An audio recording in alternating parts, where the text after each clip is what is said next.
start it.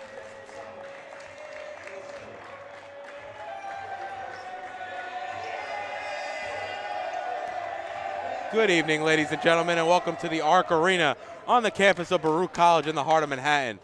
Jamal Chapman will be joining me momentarily once we figure out a technical difficulty.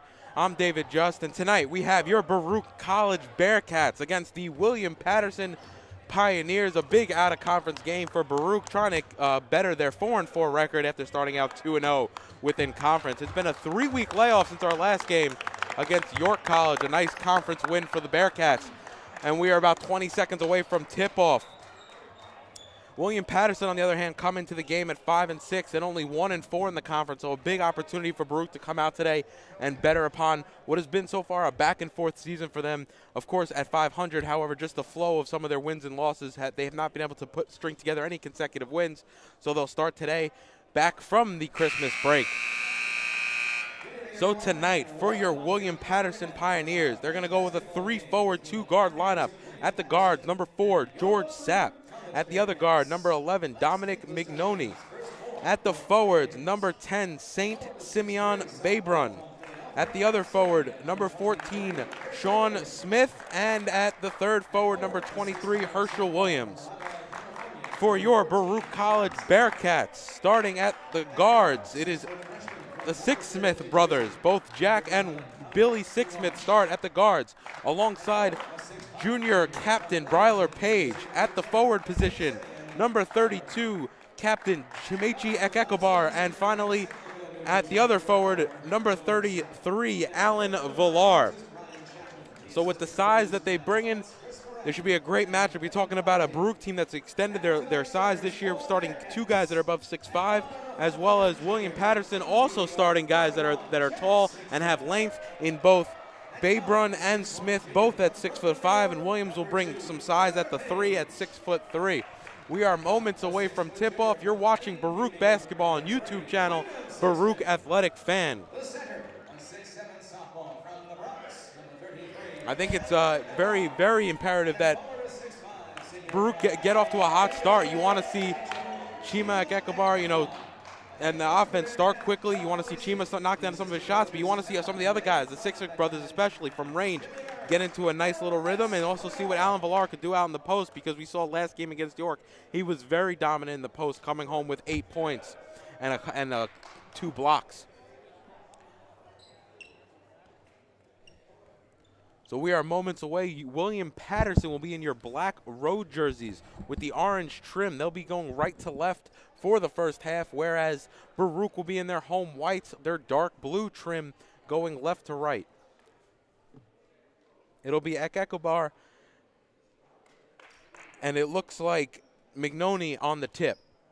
Excuse me, sorry, that is number 10, Saint Simeon Baybrun, and Chima Ekekobar on the tip.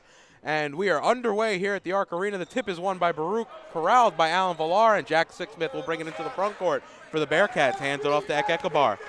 Bounce pass inside to Jack Sixsmith. Oh, off back rim, can't finish. Rebounded by Paterson. He'll get quickly pushed into the front court by Sapp. Sapp off to Mignoni. Mignoni has it now, gives it back to Sapp as they quickly swing it around the perimeter. Sapp working on Sixsmith. Gives it off to Mignoni in the corner. Takes a pick left from Williams. Mignoni's jumper, that's off front rim. Rebound fought for, and it's corralled by Alan Villar. And Billy Sixsmith will bring it into the front court. Bounce pass to Ekekobar, left corner. He brings it up top as he calls off the offense. And Ekekobar out to William Sixsmith. William Sixsmith, right wing 3, off front rim, no good. Rebounded by number 14, Sean Smith. Nice crossover move by Sapp into the lane. Kick out to Smith. Smith into the corner to Mignoni. Mignoni working on Sixsmith. Tries to give it back inside to Smith. Ball saved by Jack Sixsmith. Thrown back into Villar. It is going to be last touched. I think it's going to be last touched by Baruch off Villar last, and it'll stay with William Paterson. The coach of the William Paterson Pioneers tonight is going to be Brian Chapman, and your coach of your Baruch Bearcats is John Alisi. Ball's inbounded to Sapp. Sapp brings it walks it from left to right. Paterson quickly swings it around. Now the ball's put inside to Baybrun. Babrun, nice post move there. Can't finish, though. Fights for his own rebound, and Bryler Page comes away with it. Ball's almost thrown away, and Zach Akabar saves it into William Sixsmith. Bryler Page, nice crossover move. Bounce pass to Villar. Right hand hook, no good, and it's rebounded by Paterson, and here comes Sapp. Sapp over to Mignoni, drop pass to Smith. Smith thinks about the shot. Instead, his pass is tipped away by William Sixsmith.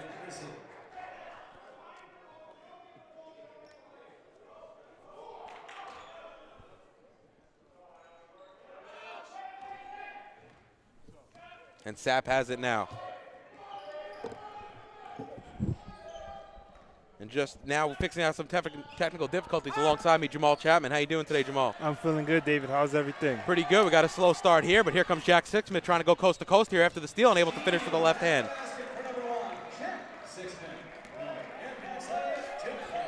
And Baruch take the lead, 2-0.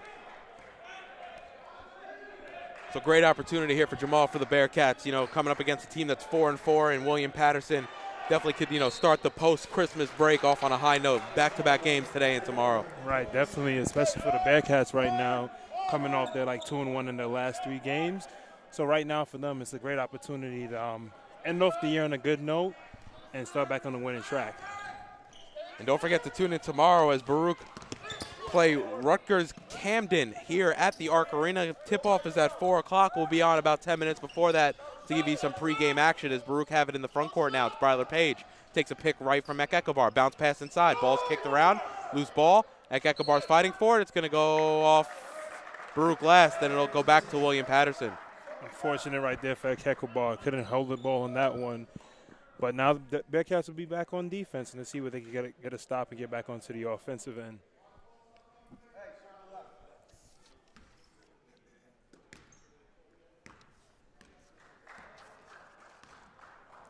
Now George Sapp has it in the front court for William Paterson. Gives it off to Mignoni.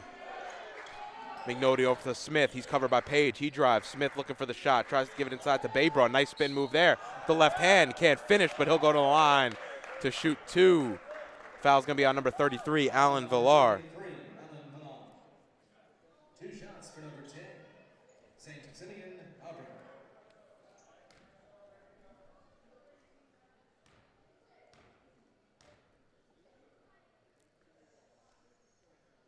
And Babrun knocks down the first.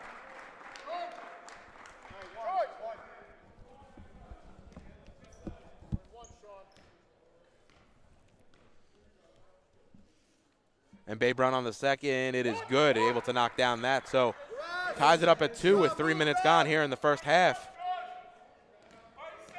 Jack Sixsmith covered by Sapp, almost full length of the court. Crossover move, able to bring it into the front court. He's looking, picks up his dribble, looking for options, give it up to Ekabar. Ekabar over to Bryler Page, he takes the pick right. Bryler Page, crossover move, bounce pass into the post. Ekabar backing down, nice move with the right hand. He's fouled, and the foul's going to go on number, I think it's going to be on number 23, Herschel Williams.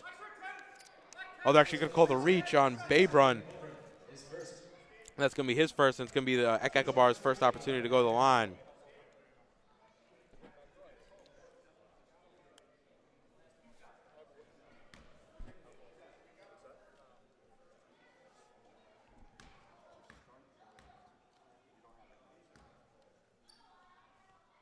And Ekabar on the first, and he knocks it down. Quiet evening here at the Arc Arena in the early going, Jamal. Yeah, quiet even. Both teams are battling back and forth right now. It's only a 3-2 game right now in favor of the Pioneers, but definitely we're looking forward to this game ramping up in the next couple of minutes. And Ekabar knocks down the second. So Baruch goes a little bit with the full court trap. Something we haven't seen them do much this year. However, we've seen it employed against them on a number of occasions. Maybe they're trying to apply some pressure, get some early turnovers, see if that can work in their favor. And they almost got a steal there as the ball's poorly passed, intercepted by Alan Villar in the paint, and it's given off to Jack Sixsmith over to Bryler Page. Crossover move, tries to get into the lane, but he turns back. William Sixsmith. He thinks about the deep three. Instead, he drives, picks up, almost loses the ball. Ball between his legs. Wow. And I think, that's a dangerous play. It looked like number 4, George Sapp, rolled over William Sixsmith as he was on the ground as they were both fighting for the loose ball. I believe it's going to be possession arrow, and it's going to go over to William Paterson. Yeah, especially when there's a loose ball on the floor, you never know what's going to happen. And, you heard a hard dump on the ground, a little thump, from the head when Sapp rolled over and picked up the ball. But good fight by the Pioneers on that one. So checking into the game for William Paterson, number 1, Dapo Badmos, and number 31, Henry Voorhees. Now it's Smith, back over to Sapp. Back over to Williams. Gives it over to Smith. That ball's tipped away, stolen by William Sixsmith. Goes right to Ekbar. Bounce pass back to Sixsmith from Bryler Page, and he's able to finish. Nice move there. And Baruch able to get some points in transition there. 6-2, Baruch lead. Badmos has it now for William Paterson. Takes the pick from Voorhees right. Voorhees bringing a lot of size to the William Paterson lineup as Sapp drives, and he is fouled. The foul's going to go on number 33, Alan Villar. Quickly his second foul, and Coach Alisi might have to look towards the bench. No, definitely, especially on that last play. If you look back with William Sixsmith, good way to find him inside and get the layup on that last play. But now we're definitely going to need a substitution right now, so we actually have one. And Benjamin Boateng will check in for the Bearcats.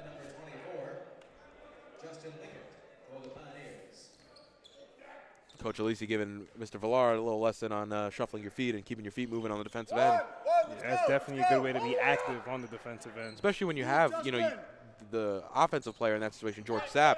He's only 5'7", so you have 10 inches on him. So there's no excuse for fouling him in that situation, as Jack Sixsmith now has it for Baruch. Handoff to Ekbar. Over to Sixsmith. Takes the pick from Boateng. He drives. Goes in hard. And he's fouled. Goes right into Voorhees, and you have to like that. We haven't seen that much, so much from Jack Sixsmith this season. Right, driving to the paint and finding your shot is the most important way. You could draw contact, get the other team in foul trouble very early on in the game. And just like his brother on that last play, he couldn't follow through on the shot, but he has the opportunity for 2 at the line right here. As he knocks down the first. So checking into the game for William Paterson is Richie Espinal. Also in the game is number 24, Justin Lingat. And Jack Sixsmith knocks down them both. And quickly Anthony Gibbs to check into the game for Baruch. Been impressed with Anthony Gibbs' second season here at Baruch. Yeah, definitely in the second season he's had a lot more playing time coming off the bench. The coach has been calling his number, especially being the backup point guard, and he's come in a lot of games and he's answered the call. And he's giving you a lot of the little things, a lot of the intangibles that might not show up on the stat sheet every night, but he's giving you effort, he's giving you a hustle, and he's giving you the defensive presence that this team has needed in some of those games. So the foul there is in the backcourt on Bryler Page, as it looked like Badmus got hit in the face there with a, I don't know, almost went into his chest a little bit, but either way, it's a foul, and now Boateng's going to be covering Badmus. Ball's over to Espinal, back to Badmus. Over to Espinal. He's working on Ekbar. Kick out. Corner 3 by George Sapp. No good. Rebounded. It's fought for off Anthony Gibbs last, and it'll stay with William Paterson. A good play by Anthony Gibbs right there, just trying to fight over the bigger defender for the Pioneers. Henry Voorhees just knocking the ball out of bounds. Couldn't go back to the Bearcats, but he get back on defense. I can't quite put my finger on it, Jamal, but I feel like this game doesn't have the usual pace that Baruch like to play with. Right. I think they always set up, I'm not 100% sure. They normally like to set up in the offense end. Maybe it's just they're not running as much in the early going. But I don't know, something about the pace of play just seems a little bit off in the early going as Baruch lead 8-4. Right. I'd agree with you there, David. And even when they've had to face full court press, I feel like they've just been able to break it down a lot quicker and able to do what they want to do, more so on the offensive end. Anthony Gibbs inside to Boateng. Boateng right hand, nice play there. Good way to find Benjamin Boateng down there in the lane for the easy layup. Very interesting because they found inside layup on a few occasions so far. With William Patterson's size, I didn't expect them to be so vulnerable inside the paint. But yeah, Anthony Gibbs, you was talking about him a minute ago, how he does a lot of things. That doesn't always end up on the stat sheet, but right there with the assist to Benjamin Boateng, and look. And that's going to be 3 steps. Fouls on number 1, Dapo Badmus, as Andre Harris checks into the game for Baruch. And Bryler Page is hobbling off, and he barely got off the court. Hope everything's all right there. Looked like he may have rolled his ankle there. He hit the deck on the charge. Right. Looked like he was trying to, on the travel. He looks like he was trying to draw a charge. And the defender was coming directly at him on that play. Anthony Gibbs has it now in the backcourt. Walks it over the timeline. And he's blocked by number 31, Voorhees. Try to scoop it up under there right there on that play, but Voorhees wasn't having any of it. A little miscommunication here on the offensive end from Baruch. Inbound right to William Sixsmith, corner three, able to knock it down. Very dangerous is William Sixsmith, and he's been doing it all season long, especially off those inbound plays. You've seen it on a few occasions. I think 3 alone in the York College game where Baruch was able to score 3-pointers off of the inbounds. Right. Something William Paterson's going to have to look out for moving forwards. They're going to definitely have to watch out for him because he's a known marksman in the CUNYAC conference. Espinal has it out of Bodmas. Ball's tipped away there by William Sixsmith again. Anthony Gibbs comes up away with it. Backwards pass, very dangerous. Yeah. He just threw a blind pass over his head to Chimak Ekabar. Fortunate enough that it's tipped away and it stays with Baruch. You want on that play if he just goes all the way up because he has Chima trailing him right there. Even if he goes too hard, right. You assume Chima's there for the rebound. Almost caught him again there, but they were a little more aware of the situation. Nice pull-up jumper there by Andre Harris. We had an opportunity to speak to him last week, and he said that's a big part of his game. He's always been able to do the step back, and the fadeaway jumper was part of his repertoire. And you seen right there on that play, it was cash money for him right there. Turned around, let it fly, and it went right in. So that'll be timeout for William Paterson with 13:20 remaining here in the first half. You're watching Baruch Basketball on YouTube channel, Baruch Athletic Fan. And you got to like what you've seen from Baruch on both ends of the floor on the early going. You know it's a big game coming out. I talked about it a little bit in the pregame. There was some inconsistency, throughout the season. They really haven't been able to string wins together. Had the rough patch out in Pittsburgh, but able to come in today and get off to a good lead on the offensive end. But more importantly, play some solid defense and make William Paterson force up some bad shots. Yeah, and definitely it's been paying dividends for him right now as he enjoyed a nice 9-point lead. And let's see if they can keep up that pace and continue that through the rest of this period.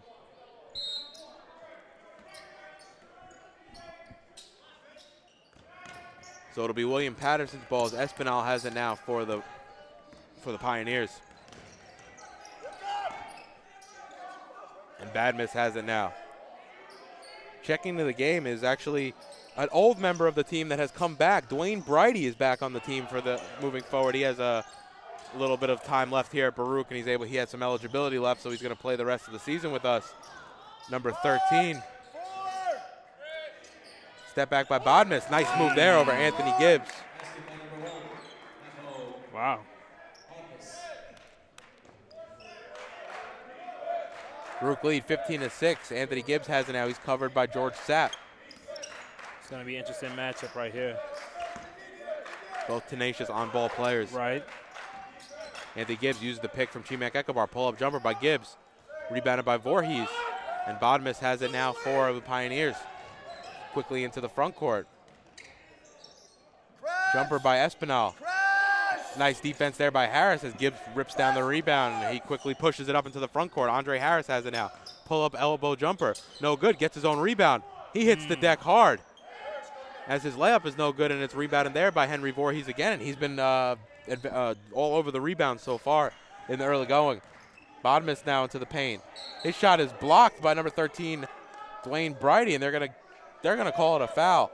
Foul's on number 13, Brighty. Yeah.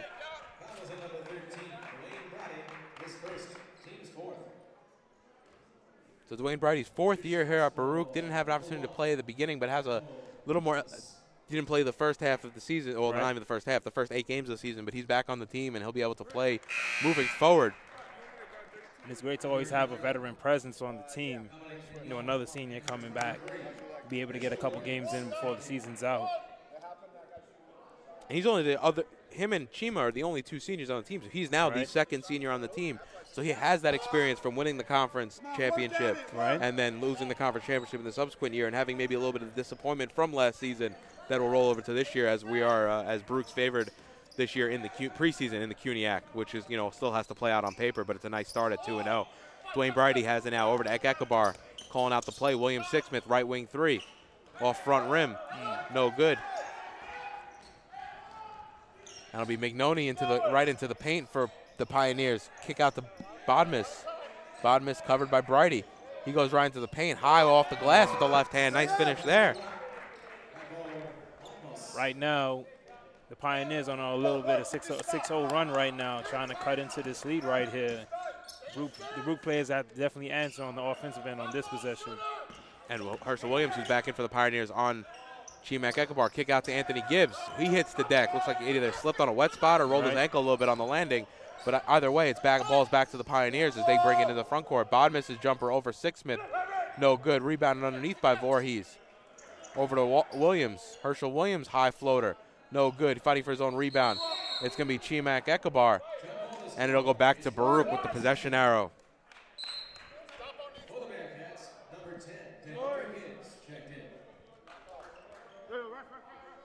And now DeAndre Gibbs checks into the game as William Sixsmith comes to the bench. Now we're going to get to see this tandem play. DeAndre and Andre Gibbs in the backcourt for the Bearcats. While you have Harris, Ekabar, and Brady in the front court. A lot of versatility on the team because you could argue that sometimes either Chima or Harris can both, play as a two. Right. And Ekabar has it now. He's covered by Walker. Excuse me, Williams. My apologies. Dwayne Brady, pull-up jumper. Right elbow, no good. A lot of outside jumpers in the last few minutes for Baruch, unable to hit on any of them. Lingott comes away with it as now Sapp into the front court. He drives into the paint. Right hand up and under. Nice move there, and I've been impressed with George Sapp here in the early going. Yeah, definitely. A nice scoop layup on that play right there. He's being active on both ends of the court. Right now, the Bearcats, a costly turnover on that play as it's going to go.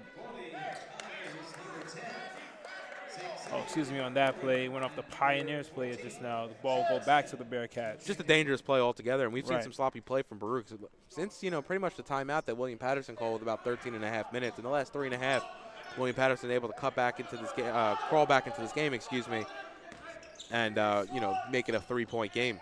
Right. The Bearcats definitely have to stop this run right now. They have an opportunity here on the offensive end. Gibbs back to Ekabar. Ekabar's three. That's short, and you want to see Baruch get into the paint a little bit more, settling for a lot of outside shots.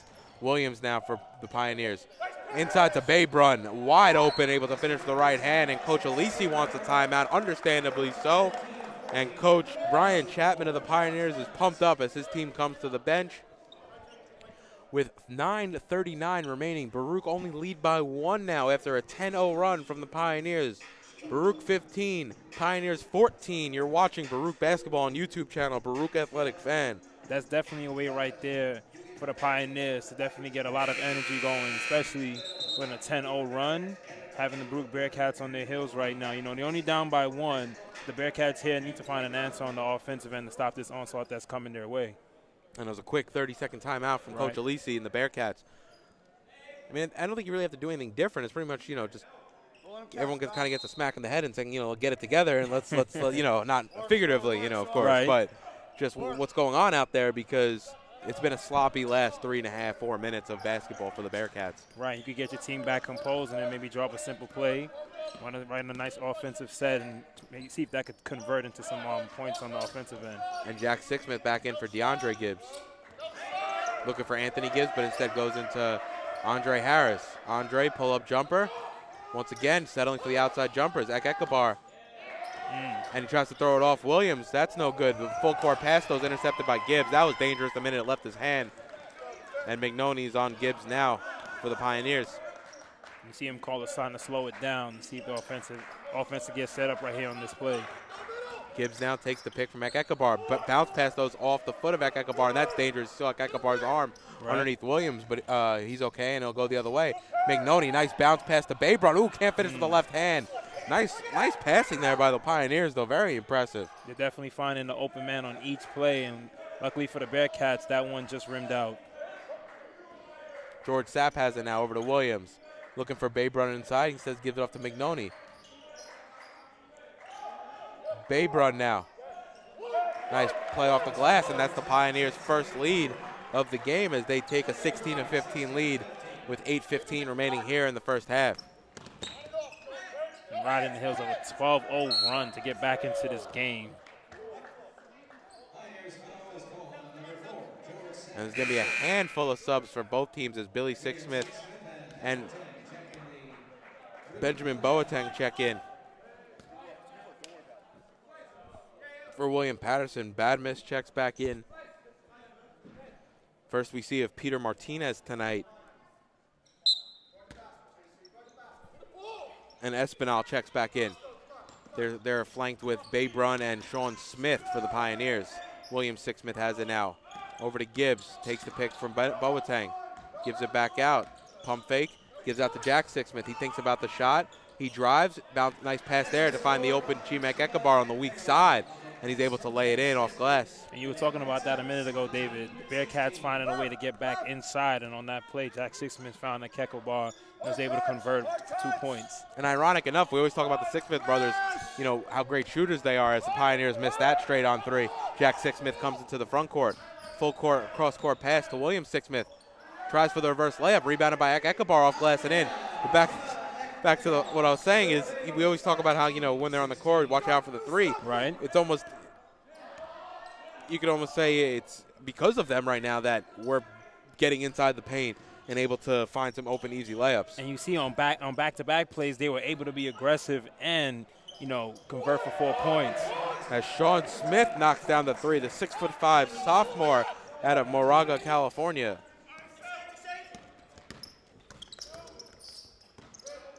Anthony Gibbs over to Boateng. Boateng's baseline jumper off rim, glass, and in. Nice play there, nice touch. A little bit of the home court rim there. Right, and it all came from Anthony Gibbs getting into the center of that paint, finding the open Benjamin Boateng on the baseline there for the easy jumper. We weren't in the huddle, Jamal, but I have to assume that Coach Alisi talked about that in the last, because there was a good 6 possessions where they took either mid-range or three-point shots. Right. As Dapo Badmiss knocks it down to tie it up for the Pioneers. They were settling for a lot of, you know, poor shots. Right. And now Ekabar has it. He drives. High off glass, no good, off right rim. Rebounded by Espinal, though, for the Pioneers. But right there is what you got to do. Stay aggressive on the offensive end. Espinal tries to give it off to Martinez in the corner, but as Martinez lands, he is on the out-of-bounds line, and it'll go back to Baruch.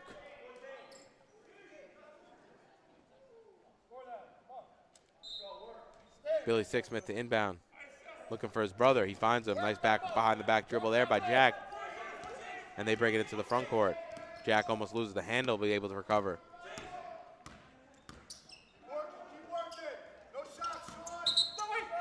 Wow. And a moving pick on Chimek Ekabar there.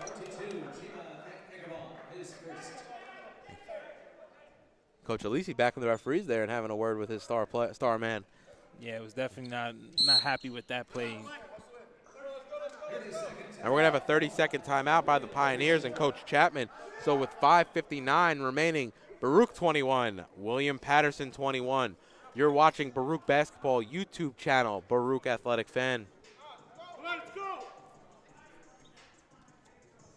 This game right here, you know, in the early couple minutes, started off slow, but now it's definitely turned into a nice back and forth. Both teams tied up at the 6-minute mark in this game. And Nasir Fields getting ready to check in for the Pioneers. He came to the scorer's table during the timeout. So it's been a game of runs. Baruch was up 15-4. Now, you know, you saw William Paterson come back on a 12-0 run, right. Take the lead 16-15. Baruch again able to go back and, you know, make a nice run of themselves. And now we just saw William Paterson tie it up at 21-all. Going to be a game of runs, and it's, you know, it's been very streaky here in the early going. No, definitely, but this game is starting to get that feel of what the Bearcats like. They usually go back and forth in that first period, but they stay within it, you know. So let's see how they move with the last couple minutes remaining in this first period. So bounce pass, that's inside to Fields for his first touch. The rebound was by Boateng, but when he came down, he landed on the end line, and it'll go back to William Paterson. Nice defense there by Boateng on Nasir Fields. At 6'5", one of the bigger guys on the team in terms of just muscle. He looks a little more compact than a little bigger than some of the other 6'5" players, not as lanky and long. Right.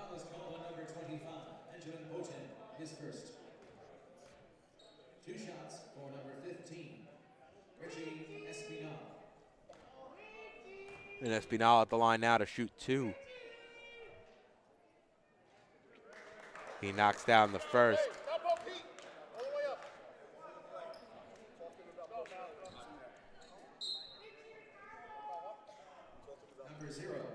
And Malcolm McLeod checks in, freshman out of Teaneck, New Jersey, Eastern Christian High School, as Sean Smith comes to the bench. Sean Smith today, 3 points on 1 of 2 shooting, but a pair of turnovers. And Espinal knocks down the second. Basket's good though, right? And the basket's going to count, so it's going to be a 23-21 lead for the Pioneers, but the foul.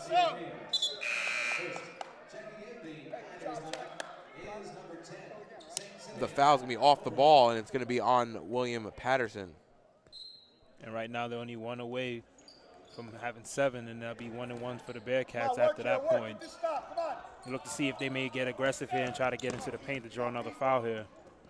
Definitely an opportunity at the line here with about 5.5 minutes remaining here in the first. Benjamin Boateng now gives up to William Sixsmith, and he's not afraid to pull a trigger. He does, no good. Rebounded, though, by Dapo Badmus, who I've been very impressed with here, leading scorer for both teams with 10 in the early going.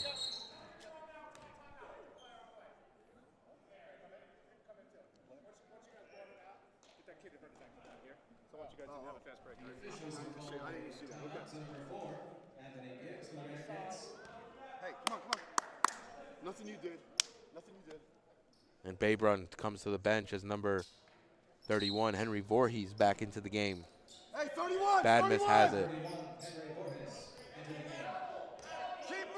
Keep moving! Swing it out to Martinez, over to Espinal. Espinal, step back jumper. Andre Harris getting a little bit of his own medicine there. He's a big fan of the step back jumper himself.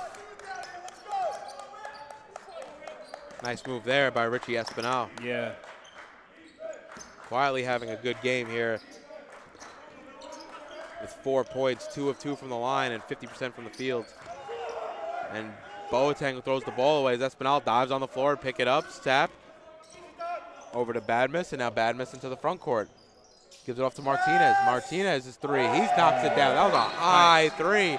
And it's going to be a timeout for Baruch with 4:26 remaining, only a minute between timeouts, and you can see some frustration there from Coach Alisi, and I think some of the Bearcat players.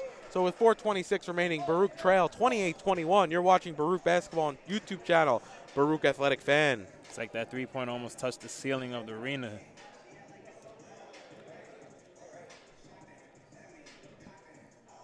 But so very sloppy. Since Baruch had that 15-4 lead, they're outscored 24-6. So it's been extremely sloppy from Baruch, and they've gotten away, they've been sloppy at the offensive end, and they definitely have to get inside more and try to, get some of these guys in foul trouble, and only 1 foul away from the bonus. You definitely want to try to get to the line. And you see what pulled them back, when they got down at that one point when it was 16-15, they were just driving into the lane and kicking the ball out. They was able to get 4 points from Makeko Bar, and then that baseline jumper from Boateng. But ever since then, they've had struggle trying to find out how they're going to score the ball on the offensive end. Yeah, and they've settled for the deep shot for a portion of this first half, which does not behoove the type of game they want to play. Right. Especially when you're battling with at sometimes 3 6'5" defenders on the Pioneer side for the loose ball. Sometimes the best thing you could do in those moments is just try to go at these guys and see if you could draw the foul. So it'll be William Sixsmith, Jack Sixsmith, Anthony Gibbs, Andre Harris, and Benjamin Boateng as Chimak Ekabar comes to the bench, and Baruch goes with 3 guards.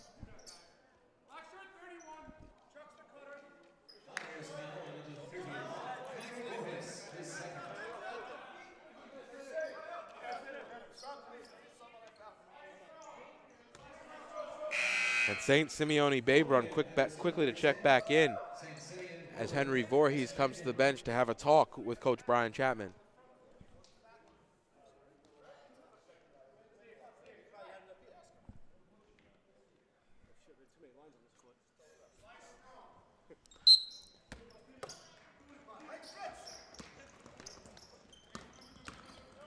So Boateng hand off to Sixsmith. And every time Sixsmith touched the ball, you hear the whole bench screaming, shot, shot, shot, because they know. And I guess at this point, he's just getting his respect where respect's due. Nice bounce pass opportunity by Boateng. Gibbs quick to look at the ref, and you got to keep fighting there. You got to play to the whistle. Right. And Dapo Badmus has it now for the Pioneers. Especially if you're going to get all the way down there in the paint. You got to just fight for the ball and see if you can get up a shot on that one. Once the whistle comes off, then we see what the problem is. But as Martinez's three is good, and once again, high arcing shot there by Peter Martinez. Now this lead has now been extended to 10. With the Pioneers up by 10, 31-21. Gibbs, free throw line jumper. He's able to knock it down. William Sixsmith calling for the ball in the corner. He looked like he was open for three. But a nice way to get into the paint there and create an easy jump shot for yourself. And a good way to stop this run, you know, see if the Bearcats can get back on the defensive end, maybe cause a turnover, get a stop, score some more. And Badmus goes into the paint, rebounded by Anthony Gibbs. Quickly into the front court. Outside again, William Sixsmith in the open for the corner three, and he's able to knock it down. Calling a three from William Sixsmith. See, on the last time he didn't find him there for that corner three, but this time he's able to find him for that corner three. And now the Bearcats find themselves only down by 5 points. And Sixsmith now on Martinez. Espinal's jumper, that looks off left rim, looked off from our angle. Right. And the foul's going to be on number 4, Anthony Gibbs on the near side here in the corner. Bearcats foul on number 4, Anthony Gibbs. That's the team 7th. It'll be a foul on number 32, Chima Ekabon, checked in. And that Ekabar quick to check in, so Baruch able to go on this quick 5-0 run, cut it back 31-26. But Adapo Badmus at the line. Number 33.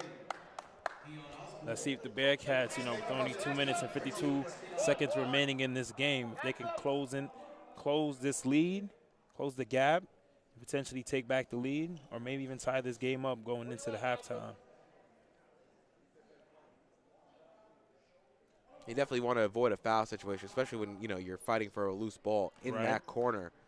It's, you know, it's very tough for you're using the sideline to your advantage. You have the opportunity to trap. You don't need to foul. As the Pioneers able to get their own offensive boards. Babrun goes up with the layup, can't finish. William Sixsmith rips the ball away from McLeod. Nice play there by William Sixsmith as Anthony Gibbs has it now for Baruch. All right, good defense by Andre Harris going straight up and not fouling on that play. As Harris has the ball now. Looking for the shot, no, looking for the pass. Gives it off to Gibbs. Inside to Ekekabar. Nice one-handed swing pass right there by Gibbs. Ekekabar tips the ball out, though, to Harris. Rebound's fought for. It's still loose. And Ekekabar is able to put it right up. Nice way for Harris and Ekekabar to fight for that loose ball.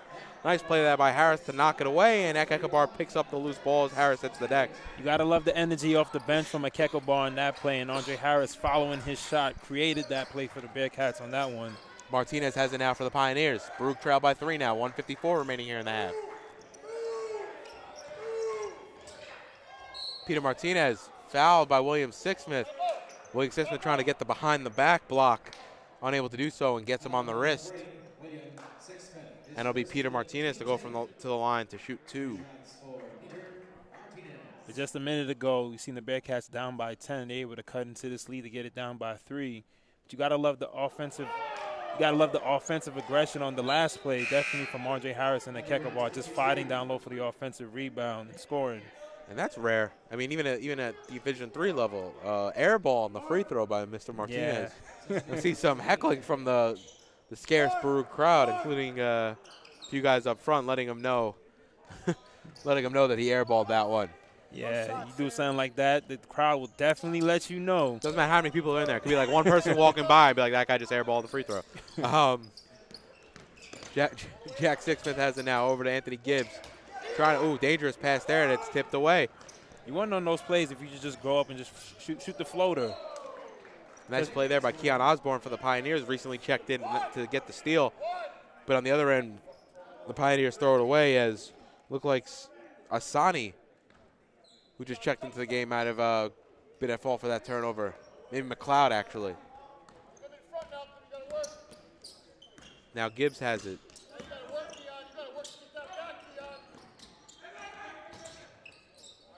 Kicks it out to Ekekabar. Straightaway three. NBA distance. Around and out. That hit Twine and came back out. And it's unfortunate, especially when it rims down. It looks like it's about to go down and just rims out. Asani over to Martinez. McLeod now. Over to Asani. Gotta love the Bearcats' defensive play right now. They're moving their feet and they're remaining active. And Peter Martinez, he's been hitting the three at an astounding rate. He also has 10 for his team. 3 of 3 from deep is Peter Martinez. Gibbs gets inside. Ooh, can't finish with the right hand, but he'll go to the line to shoot 2 and have an opportunity to cut this deficit back down to 5. But definitely the Bearcats on that play, following the formula that's been getting them a lot of points. Driving to the lane, causing havoc down there in the paint, and seeing if you could draw the foul. And Anthony Gibbs did that on that play. And around and out on the first. And it's been a game of runs so far. There's been so far only 3 lead changes. However, both teams have had 10-plus point leads here in the first half. And you got to love that, you know, especially the Bearcats early on in this game. Let's see if they can get back to some of that winning formula and go into halftime, you know, with a comfortable, having not overcome like a large deficit here. So 6-point game with 25 seconds remaining. Pioneers have the ball. It's Asani now, number 22. He drives on Gibbs. He gets double teamed by Harris. Ball's almost thrown away. Ball's batted around. Ball back to Asani in the corner. His three's no good, but the rebound is by Osborne. Gives it out to Martinez. Straightaway jumper. That's no good. Rebound's fought for. Full court heave is no good, and that'll do it. So after one, Baruch 29, William Paterson 35. You're watching Baruch Basketball on YouTube channel, Baruch Athletic Fan. So, Jamal, we're halfway through the game. You know, it's been, like I said moments ago, it's been a game of runs. But Baruch, I think, have missed out on some real opportunities here in the first half.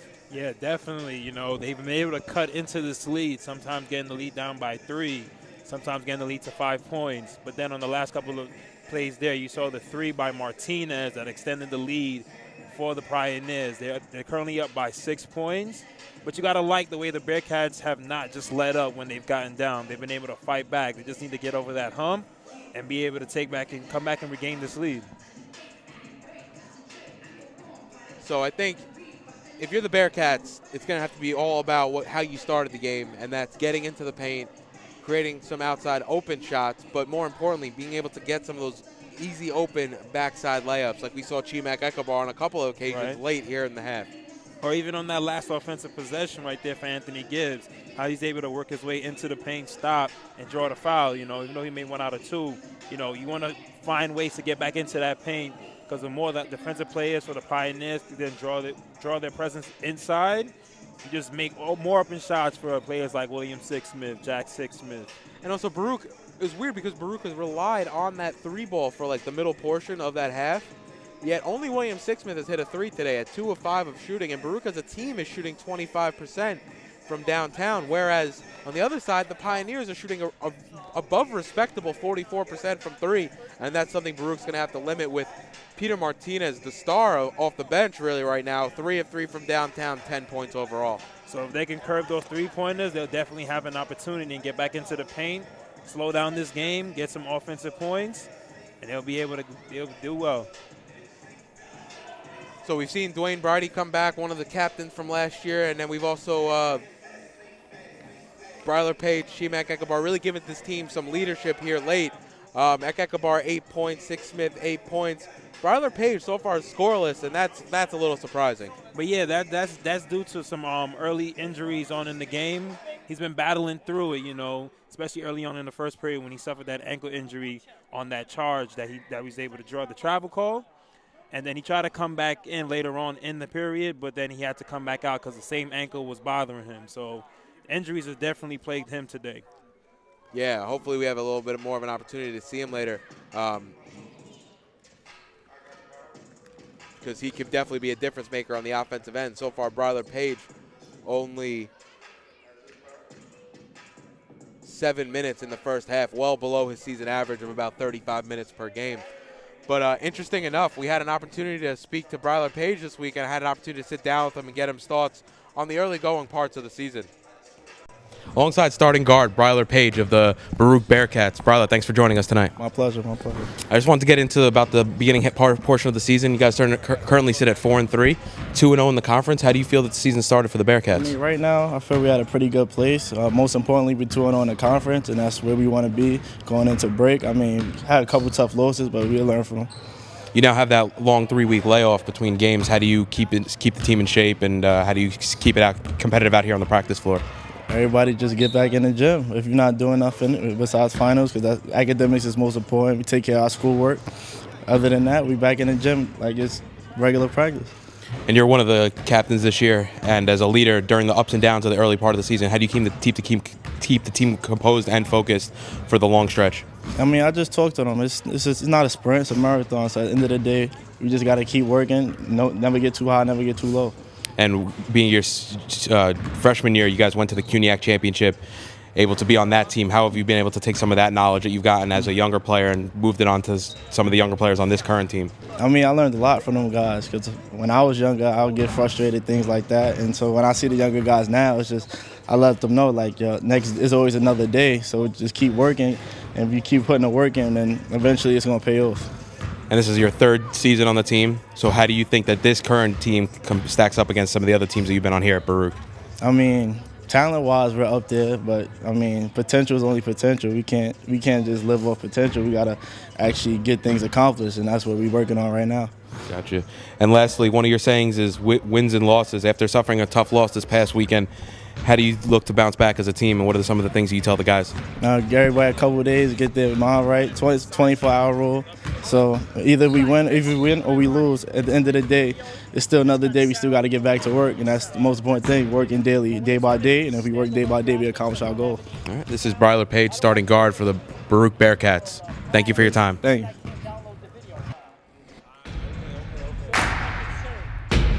It starts right when you hit the court. You imagine your finest moment. The game-winning shot that gets you to the dance, a monster dunk or no-look pass, and cutting down the net. Sports lets us dream of our own success and prepare us for our finest moments on and off the court.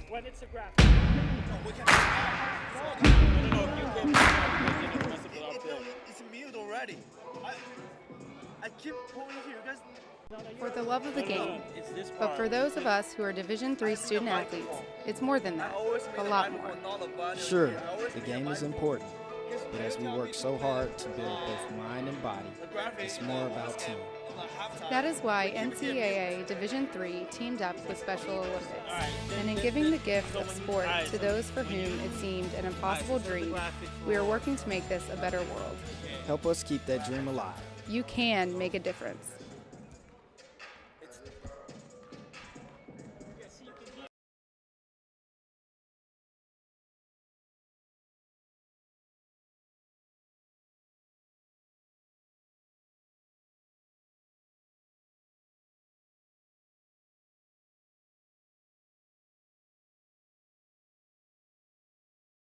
If I mute the mic, so they still can't hear music, yes. So you told me. No. If you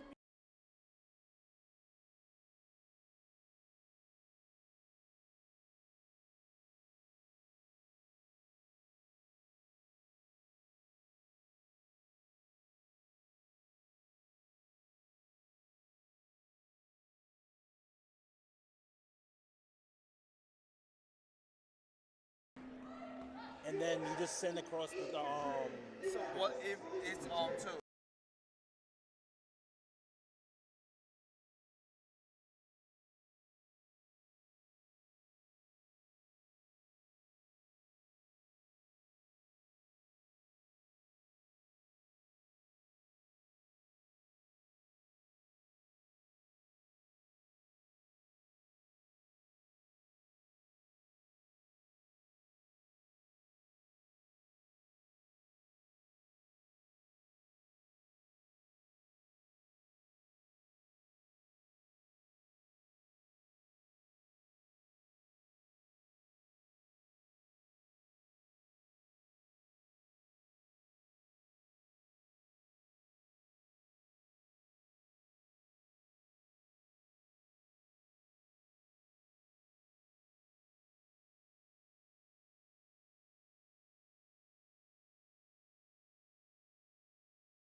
And welcome back. You're watching Baruch Basketball live on YouTube channel Baruch Athletic Fan. Tonight it's the Baruch College Bearcats and the William Paterson Pioneers.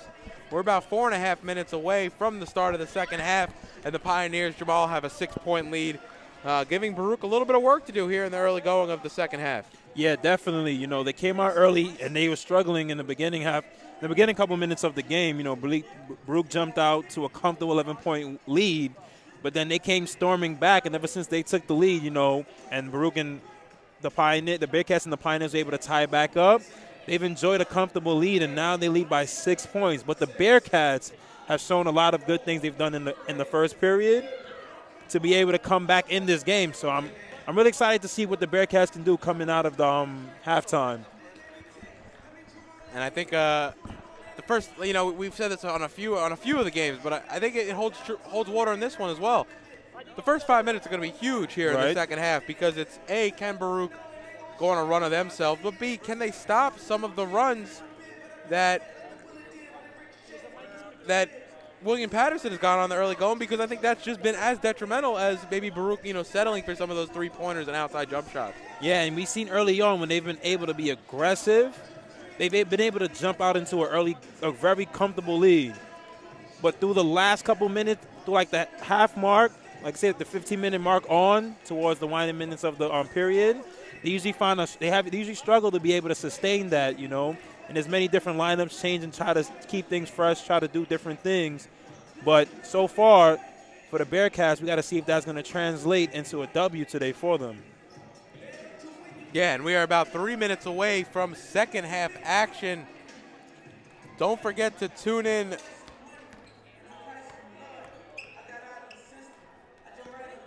Don't forget to tune in not only tomorrow. Tomorrow we're here at 4 p.m. for the Rutgers Camden versus the Baruch Bearcats men's game. But next Saturday at 12 p.m., we have the women's basketball versus Staten Island. At 2 p.m., it's the men's basketball alumni game. And then at 4 p.m., it'll be the men's basketball versus Staten Island and another conference matchup for the Bearcats and an opportunity to extend their 2-0 conference record. But definitely a nice opportunity for Baruch to keep it going and try to get that #1 seed within the conference. So we're about 2 minutes away. I guess, Jamal, what do you want to see Baruch get going in the early part of the second half? Get back into that paint, you know, make these Pioneer players work, you know, not settle on the outside jumper, but get your way into the paint and draw some fouls. You know, that's the best way for them to slow down this game, because it's been a game of runs. When they've let the Pioneers get on that early 10-0 run that was able to make them get back into the game, that's when the Bearcats started to lose their way and start to settle on more jumpers. So I look for them to keep the pressure on, try to get into that paint, draw the defensive of the Pioneers inside to the paint, and then kick out to find the open three-point shooters. Yeah, and I think you have to stop Dapo Badmus, because he's had a great first half. You know, 10 points, 4 or 5 from the line. Definitely stop him from getting to the line. But Peter Martinez, the guy, I mean, and I'm not even going to say Baruch hasn't tried to stop him, because he's hit a lot of contested shots, one with William Sickman draped all over him right before the end of the half. Right, and I think you can't do anything about that right there. If he's going to make shots like that, you know, you want to be able to defend him and to always put a hand up into his face. But definitely Badmus putting in 10 points, 3 rebounds right now. A lot of the players for the Pioneers are playing aggressive, but I guess it's just for the Bearcats to find some consistency with one of their units out there on the court, and definitely get some offensive buckets here coming out of halftime. Because it's been early, you know, how we talked about from like game to game. Early on, they come out strong. They know how to find their way, but once the team start to come back, and I don't know if it's like they get rattled or they kind of lose their way, but definitely if they could get back into the paint, generate some offense, and set up the three-point shooters, once the offense starts to focus in on the paint, the Baruch Bearcats would definitely be in a good position to win this game. But definitely stop the Pioneers, because they know how to get on a run, and they know how to put in points when they start a run.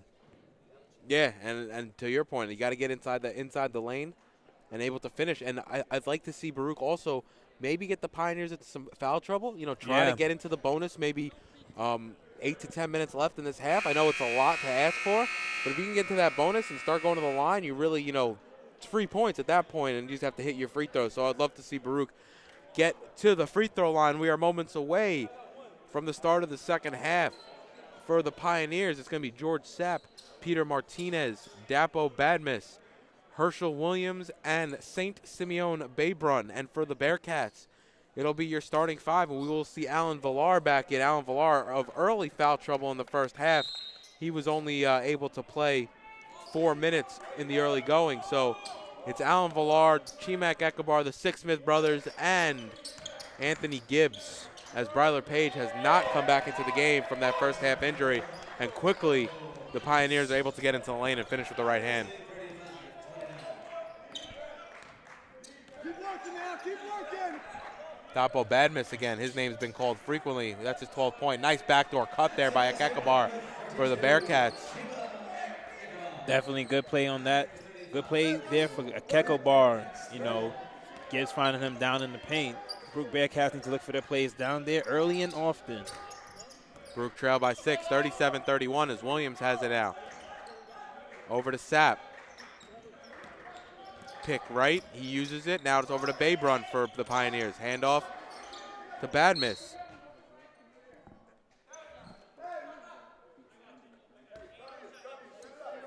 Was that a foul on number 4 there? Anthony Gibbs, I believe. Or was it a kick ball? I think it might have been a kick ball. Dapo Badmus now. Nice pull-up jumper, unable to finish. Nice fight for the rebound there by Ekabar. Good box out, and he'll run right into the front court. But great defense by Anthony Gibbs on that play. Staying with the Pioneers player all the way. Contesting that shot. Alan Villar gets the ball stripped from him. Nice play there by Williams. But you got to love that by William Sixsmith, looking to feed the big man inside. As Billy Sixsmith is called for the foul there. Yeah, I agree there, Jamal. And I also want to see Alan Villar maybe set up on the post a little bit more. Right. We saw it a lot against York College. He was able to execute with 8 points against the Cardinals. And even against the last game against Moravian, he would catch the ball right there on the low block, turn around and just come with a hook shot. Some of them rimmed out, but definitely that's his spot right there. He has the size, too, that enables him to be able to work in the post, as Martinez has it now. Gives it off to Badmus. Badmus covered by Gibbs. He gets right into the lane. Gibbs strips him. Badmus wanted a call. No call, and Gibbs will bring it to the front court for Baruch. Bounce pass right into Ekabar, who throws it down with the right hand. Throwing it down to Ekabar. Great play on that one. And he's been playing angry today. Just looking at him as he plays. He's been, normally he's smiling a bunch and you see him having a good time on the court. Today he looks like he has a purpose. So not even just a purpose. He wants Baruch to make a statement. There was that earlier benching after that legal screen that he was called for earlier. And ever since then, he's came out and he's playing with a lot of aggressions. And even then, he closed out on Williams there, and Williams was able to hit over Ekabar. Gives it off to Gibbs. Almost throws it away there. Very interesting. Gibbs waiting for the pick. Nope, some off-ball movement, and now Ekabar comes. Bounce pass to Ekabar. He'll drive on the right wing. Nice play there. Able to finish and one. Nice play there by Chima. And Chima coming out early, strong. Back-to-back baskets, now 14 points, and he'll go to the line. I think he has 6 already here in the second half. And I don't know if, maybe he got a talking to at halftime himself, but I know, as you said before, Coach Alisi had some words with him about his play. And as one of the senior guys on this team, he definitely wants to lead by example. He has 14 and 7 here with 17:22 remaining here in the game. And that's a great way to inspire the troops, by going out there and showing them how to do it and then having them follow you. Able to knock it down. And we've talked to Chima a few times now. I had him on a radio show last year. He's a reserved guy, not, very kind of will answer your questions, but, won't offer too much on top of that. He'll always, speak to you. Very personable, but a little bit reserved. And I think he's the type of leader that will always want to lead by example and do what he does on the floor rather than the rah-rah, in-your-face type of leader. Right. As Chimak Ekabar comes away with the tip there, right into the hands of Anthony Gibbs.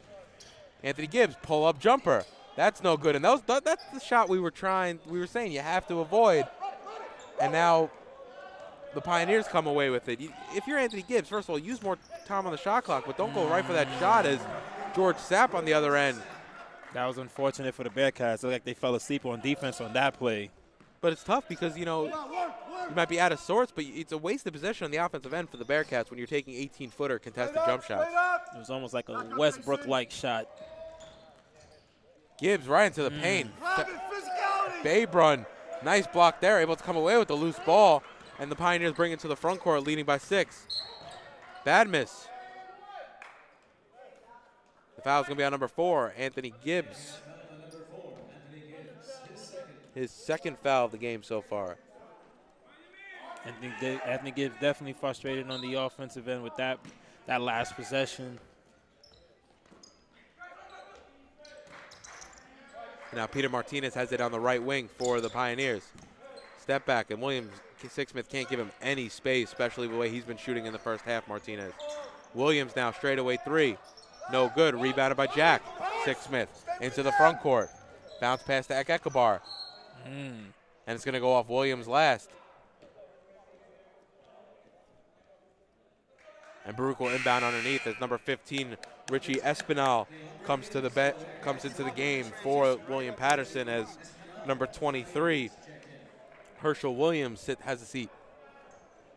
But definitely on that last offensive possession, you got to love it for the Bearcats. Oh, it's William Sixsmith post for 3. That's no good. Rebounded by Villar, though. Back inside, trying to get back inside to Ekekabar. Tipped away by Espinal. Nice offensive board there by Alan Villar. Yeah, but Billy Sixsmith on that play, just sneaking away from the defense for that corner 3.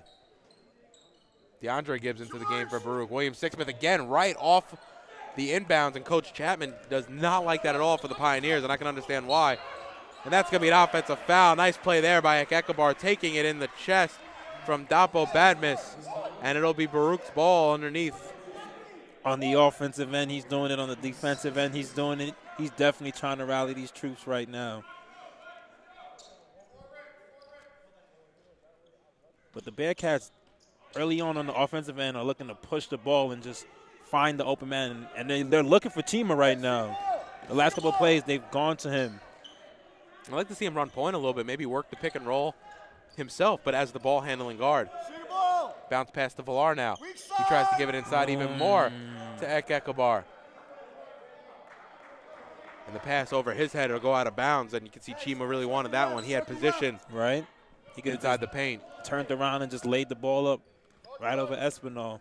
Yeah, and Espinal's giving Ekekabar 3 inches. So, and as we see Voorhees come to the table, I wonder if that's some of the thinking behind the substitute right here and give it a little more size to this Pioneers team as Sapp tries to drive. His pass almost tipped away. Espinal has it. Espinal drives. Left hand, no good. Rebounded by Babrun. Now Villar.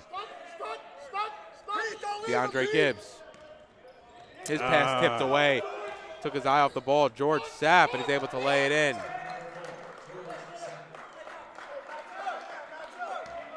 That was just heads-up play. That was a heads-up play by Sapp on that one. Just sneaking in there to steal the ball.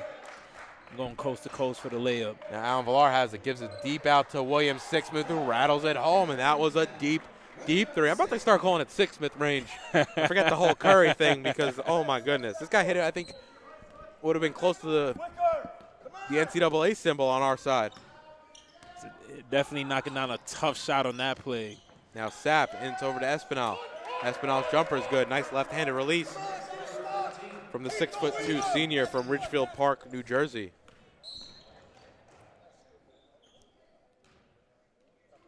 And the foul is going to be on number 2, Peter Martinez, as Henry Voorhees and Dominic McNoney check into the game for William Paterson. Pete, get in there. Dominic, take 3.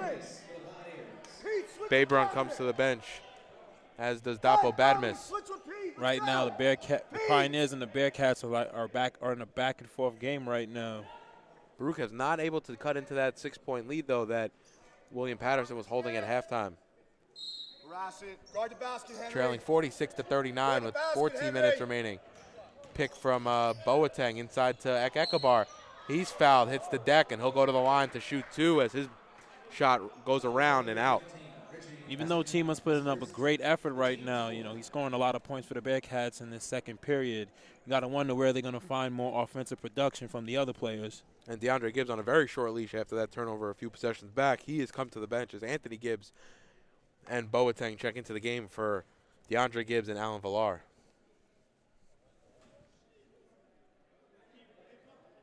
Agakabar off on the first.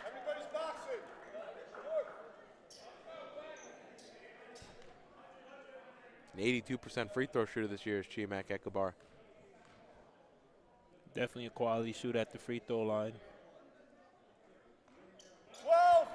He knocks down the second to cut it back to a 6-point game. The Bearcats are in striking position right now. All they need is 3 possessions and get 3 stops on this play. Inside is Martinez, high floater. Ball's going to go off him last, then it'll go back to Baruch. And I was going to say that's not really Martinez's game yet. This is the first time I've seen him play so far in the 3 years of doing the Baruch games. Right. However, tonight it really hasn't been his game. We've seen him excel from the outside shot, regardless of how covered he was. Yeah, he's showing 3 for 3, and it's not missed a 3-pointer tonight. And I like Anthony Gibbs right now with the 2 Six-Smith brothers. Anthony Gibbs, 6 assists so far in the evening. If he can create some shot opportunities and maybe find one of these Six-Smith brothers in the open deep for 3, as Boateng almost throws that one away. And he does, as it's going to be Espinal picking up the loose ball over to inside the Sapp, over to Espinal again, and Espinal's able to finish. The assist from Dominic McNoney. Yeah, that was a tough turnover right there by Benjamin Boateng. Have a chance. That was a nice 4-point, at least a 4-point swing right there. Yeah. And Benjamin Boateng has it now. A couple turnovers from some of these bench guys that you really need to be more careful with the ball. Chima thinks about the shot. He drives. William Sixsmith thinks about the shot again. And he's fouled while he's still on the floor and holding his leg a little bit. After that one, nice pump fake there to get Dominic McNoney out on front of the Pioneers. But it's interesting now. You talking about Chima running the pick and roll. As soon as he caught the ball at the top of the key there, he was about to drive, and then that drew in the defender, and William Sixsmith was almost open for a 3-pointer on that play. That could have been a big shot there for Yeah. Baruch. Almost maybe even the best idea for McNoney to foul there while he was still on the floor. Gibbs in the paint, gives it off that Ekabar. Back to Gibbs. Gibbs shoots. I think that ball might have been tipped by Badmus. He's looking for a foul. And now Gibbs is back to pick up Sapp. Andre Harris come to the scorer's table ready to check in. 12.5 remaining here in the game. Espinal gives it off to Sapp. Badmus. Badmus back to Espinal. His pass is tipped, though. Looking for Sean Smith that recently checked into the game. Espinal has it now. Gives it back off to Sapp. Sapp's left wing 3 is no good. And that's going to be an offensive foul on number 14, Sean Smith, coming in with the full shoulder on William Sixsmith. The problem is he's 6'5", barging into a guy who's 5'11". Yeah, you definitely seen it on that play. He almost went flying into the blue pads on the sideline there. And now Anthony Gibbs brings it up for Baruch. He's picked up here by Dapo Badmus as he hits the deck. And nice play there by Gibbs. And I think that's going to be an Anthony Gibbs technical foul.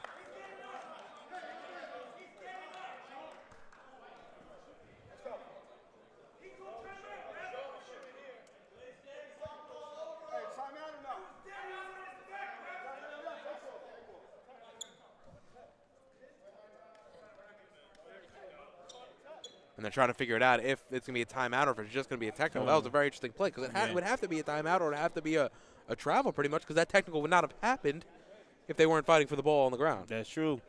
And you seen him, he kind of signaled towards it. He called the foul, yeah, absolutely. Right. No, he signaled towards timeout, but the ref blew the whistle, but I don't know if it was a timeout. And I think it was a little push that they were looking at. That's why the ref came over and threw up a tee.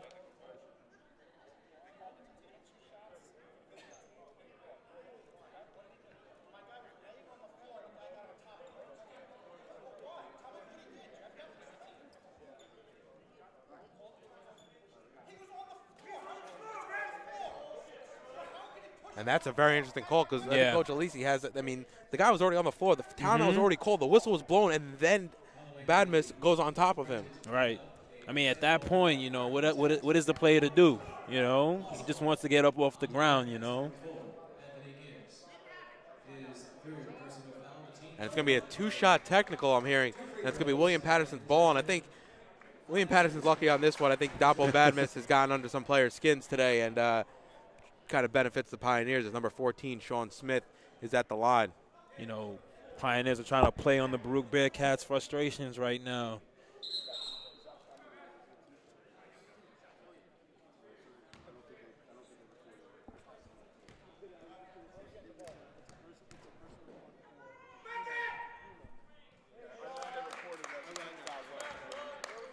And Sean Smith knocks down the first. And he's able to knock them both down. And some of these mental plays that you just, as Baruch, you gotta avoid to get into some of these skirmishes because it's costly. I mean, we almost saw it in the York game when Chima got teed up. Granted, he probably shouldn't have, but we saw York get back into the game. And what happened? It turned into a 3-point game at the end of the game. So it's some of those things that these are key points, especially an extra possession right there. And now Baruch doesn't even have the ball. Well, let's see if this kind of focus the Bearcats on this play, you know, get them energized, you know. When things don't go your way sometimes, you feel like you had a bad call against you. Let's see how that could translate for them on the offense and defensive end. Corner 3 there by Smith, no good. And now you want to see Baruch work. You know they're mad. They're PO'd. Now you want to see them work and really get back into this ball game because if they're not careful, this game can get out of hand. So they got Chima over there. Who the possession goes to?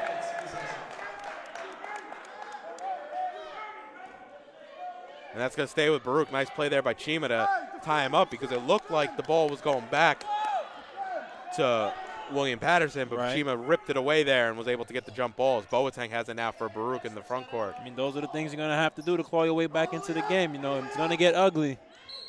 And William Sixsmith, nice up and under move there. Almost gets the and one, but he'll go to the line for 2 shots. The foul's going to be on number 31, Henry Voorhees. Definitely trying to show some versatility to his game right there. Think he's going to pull for the three-pointer? No, he's going to drive and draw that foul.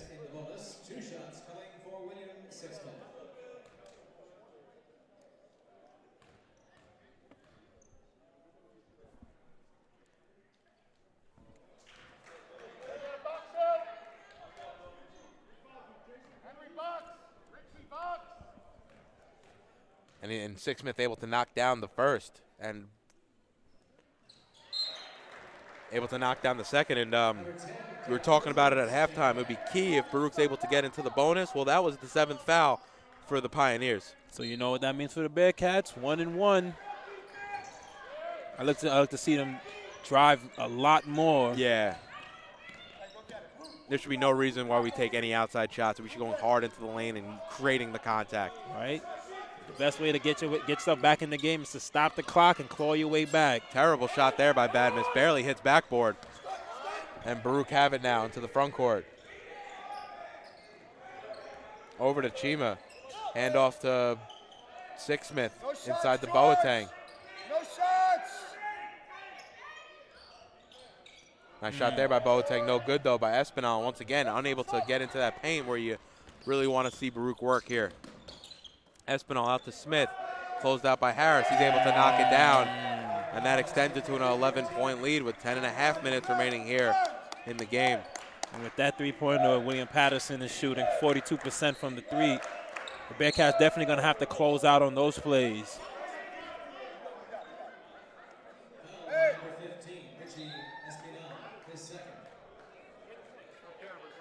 The Bearcats following that formula, definitely that they know that they're in the penalty, and it's 1-1.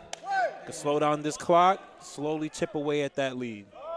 I think everyone was waiting for somebody to get the ball. Thought that was the referee's job here. I guess I'm incorrect. Inconsistent game from the refs, though. I don't mind, making poor calls, but be consistent both ways. And outside of even the technical, which was borderline, some of the calls just haven't seemed to be going the same for Baruch as it has William Paterson. Whether Baruch's getting the advantage or the disadvantage. That's not the important part. I'm saying more so just be consistent both ways and be consistent with every play. I mean, that's a recipe for a good game. You know, you always want to feel like the refs are calling the game fair. As Sixsmith comes away with a turnover there. Nice steal there. And Baruch down by 11. Have a chance to cut it to 9. Andre Harris, corner 3. No good. Fighting for his own rebound. He hits the deck as Espinal comes away with the rebound. Head coach Brian Chapman wants a timeout for his Pioneer club. So with 9:53 remaining, Baruch trailed by 11 in some very, very interesting first half of the second half. You're William Paterson 53, Baruch 42. You're watching Baruch basketball on YouTube channel Baruch Athletic Fan. It's definitely been an interesting first half. You know, with the Pioneers up by 11, but the Bearcats have one thing into their advantage. You know, they can continue to draw fouls, and it doesn't even have to be driving into the paint, you know, just trying to get them to force a foul, maybe on a drive, maybe on a reach-in. They could go to that line, stop the clock, and slowly chip away at this lead, because I think that's going to be the only way to get back into it and close out on that three-pointer, because the Pioneers are shooting 43% right now from three-pointer. Yeah, and there's a lot of time. You know, you're talking about 10 minutes, 9:53, almost 10 minutes left to cut back an 11-point lead. And like you said, a couple possessions, couple trips to the free throw line, maybe a few big shots by some of our outside sharpshooting, and we can really get back into this. So all is not lost. The Bearcats, they have a lot of fight left in them. Let's see if they got another run in them. And Baruch has played well when they're mad. They, you know, they've made a lot of turnovers as a team tonight. You're talking about, 12 team turnovers. Granted, William Paterson has given it away 13 times, but they've just been able to convert and really hold on to this lead since 6:32 point of the first half. I think they had the lead that long. Sean Smith over to Sapp now. And the foul's on number 25, Benjamin Boateng, saying he grabbed him underneath, and that's just a chippy foul there. Team's fourth. Dwayne Bridie quick to check into the game as William Sixsmith comes to the bench.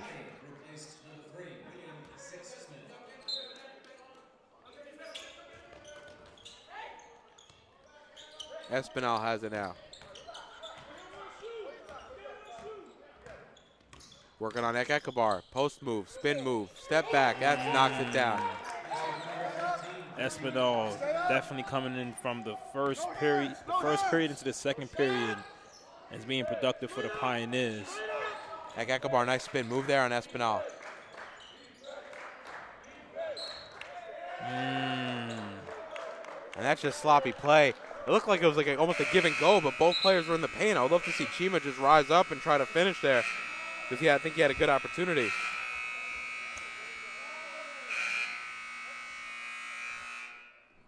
And a little bit of a buzzer malfunction, as you probably heard in the background. It's a long horn right there. We might make sure all the subs got in. Baruch trail 55-42 as George Sapp has it now for the Pioneers. Espinal three ball, no good. Rebounded by Ekabar. Team is definitely bringing up the court right now, but Andre Harris taking it to Dwayne Bridie. Over to Andre Harris, takes the pick from Boateng, pull-up jumper straight away. Off back rim, and once again settling for an 18-footer. Not what you want to see Baruch do. Now bad miss. Working on Bridie, crossover move, step back jumper. No good, nice D there. Rebounded by Boateng, he'll push.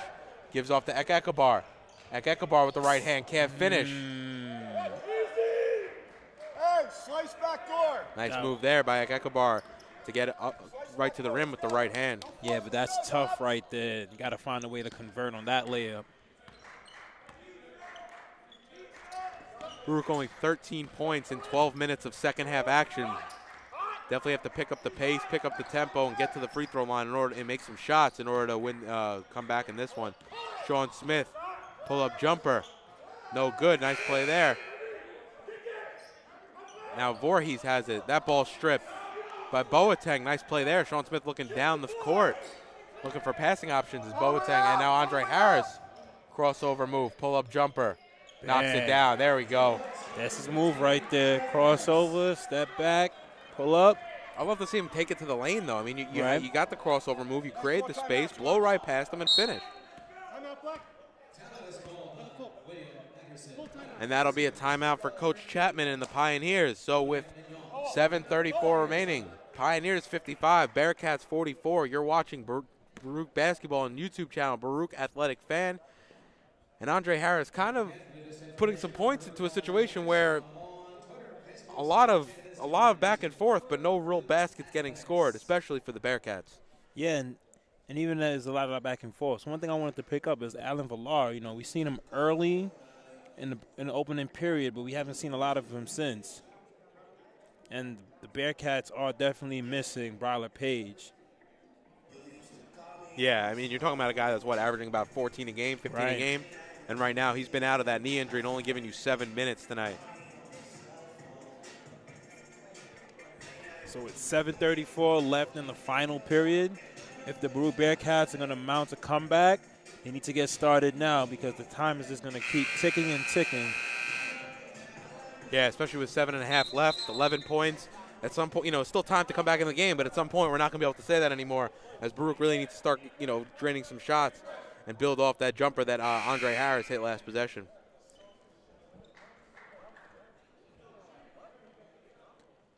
So it's going to be Espinal, Smith, Sapp, Voorhees, and Dominic Mignoni for the Pioneers, where it's Boateng, Harris, Brighty, Ekekabar, and Jack Sixsmith for the Bearcats.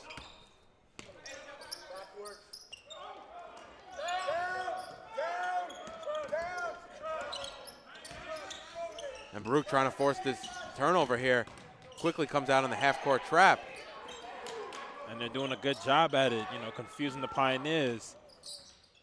Now Sean Smith has it now. He tries to give it inside. Blocked there by Ekekabar as Mignoni goes straight up with it. Nice play there by the Bearcats as Jack Sixsmith into the lane, gives it off to Ekekabar. Oh, rounded out, gets his own rebound between two guys. His shot is blocked, though, and it'll stay with the Bearcats. And Chimak Ekekabar hits the deck hard. But great defensive possession for the Bearcats just now, and a great way to stay aggressive on offense for Ekekabar. Following his missed shot and just going back up for the shot. But the Bearcats need to find some more production from their other players right now. Now William Sixsmith checking back in, and I wonder why, because it's an inbound in the offensive end. And there it is, corner three from Sixsmith. Rebounded by Dwayne Brighty. Now it's Ekekabar, gives it over to Andre Harris. Thinks about the three, crossover move, gives off to Dwayne Brighty, corner three. Around and out, no good, fought for again. Andre Harris hits the deck. And it's going to be a timeout for Baruch with 6:45 remaining. Nice play there by Andre Harris hits the deck after a missed Bryler Page three. Excuse me, a Dwayne Brighty three. So with 6:44 remaining, William Paterson 55, Baruch 44. You're watching Baruch Basketball YouTube channel, Baruch Athletic Fan. Definitely the Baruch Bearcats tonight. I wonder on that last play if they could have utilized some size down there underneath there, because there's only Chima fighting for the rebound down there. Yeah, we haven't seen Alan Villar in the last few minutes, and his minutes have been limited tonight. You're talking about a guy that only has 10 minutes and through 33 potential minutes. You would like to see him on the court a little more. 0 points, but 3 boards. Definitely seen more of Benjamin Boateng today.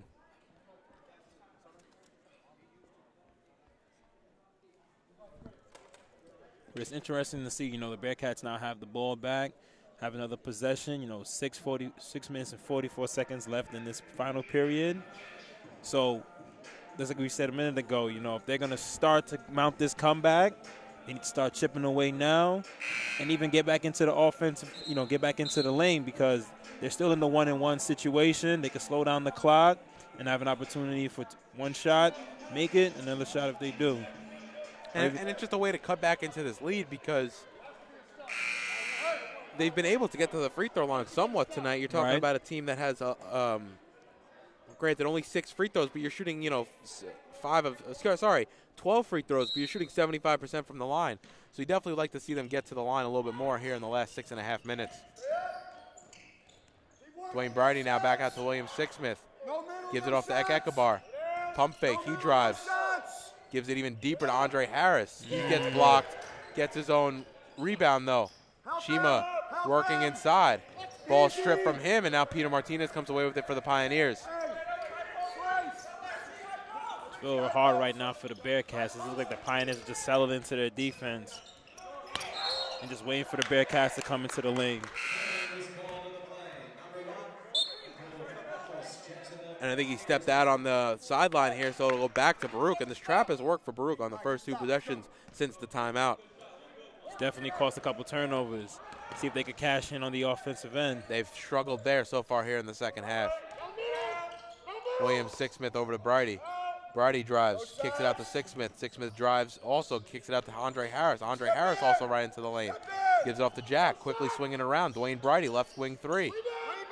Able to knock it down. Wow. Off the back rim, off the top of the glass. No stanchion and down. Nice play there by Dwayne Bridey. But it's little bounces like that to get the team started, Baruch definitely back on the defensive end with this trap, trying to cause another turnover. But that's a 3 there by Martinez. And maybe that's the key. You have to leave him a little bit too open to get the miss rather than all the contested ones that he was hitting in the first half. Right. Martinez still only 10 points, all of them from the first half. And now Andre Harris with an opportunity for 1-and-1 as we have a foul. Right, and it was with 29 seconds left on the shot clock in the defensive backcourt. Now you have a real opportunity to go to the line and cut into the deficit with no time coming off the clock. That's the recipe to slowly get back into a game. And once again, a nice buzzer from our beloved scorers table. You want to make sure all those players get in off the bench. I mean, there was like a full 12-man team substitution. So, and Andre Harris has a great opportunity here to cut it to 6.